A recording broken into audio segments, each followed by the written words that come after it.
All right, Patrick, thanks. Well, you remember those good old days of yore when times were just a little simpler and fun was virtually free. Oh, those were the days, right? Well, this month's issue of Rhode Island Monthly is paying homage to those good times. And joining us this morning on the show is Jen McCaffrey from Rhode Island Monthly to tell us more about some pretty amazing photographs that you guys found. First of all, tell us why now? Why did you decide now to do this article?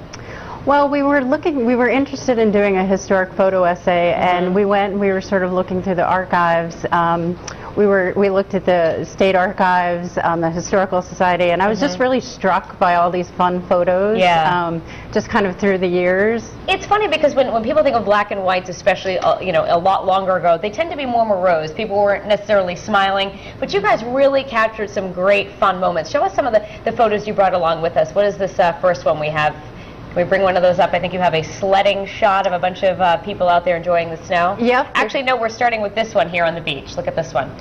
That was shot at Beavertail in Jamestown, and that's just a woman who was, you can see sort of the vintage look to it with her shoes and kind of her hair and the camera actually. I know the camera itself is very cool. Exactly. Capturing a nice little moment there on the beach. What about our next photo? What's this one we have right there? There's the sledding one. Yes, that's just a bunch of kids basically it was in 1921, and they're in Salesville, basically around Bleachery Pond, and they're just sort of posing and enjoying. I don't know if it was a snow day, but you know that's fun to think about if they had a day out of school or whatever, and you can see, is it all just kids?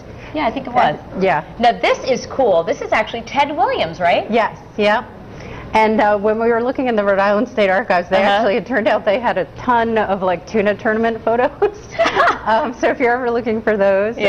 But this is, apparently he caught a 557-pound tuna off the coast of Rhode Island. We're not exactly sure where, in 1961. So. I got to say, too, so it looks back at some of the other things. You might not be able to get a glimpse of this picture, but the Warwick Musical Theater, we've got a whole row of some fun-loving women showing a little leg, which, of course, was a little rare for that time of in our history. But, I mean, just pages of some great photographs.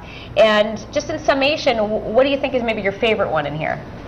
I really like the one, actually, of the former governor, John Pastore. John Pastore, yeah, that's right here. It's just sort of this unexpected shot of a political figure in a fashion show, and you can just see, he looks great, he's smiling, and then you see the crowd, and how they love excited it. they are, just to watch them, and they all look, they've all got the glasses and everything. I know. It just really need to see a moment in time like that. And we thank you for sharing some of these great photos, and of course we want to let our viewers know it's a fun issue. You can pick up this month's issue of Rhode Island Monthly on newsstands right now.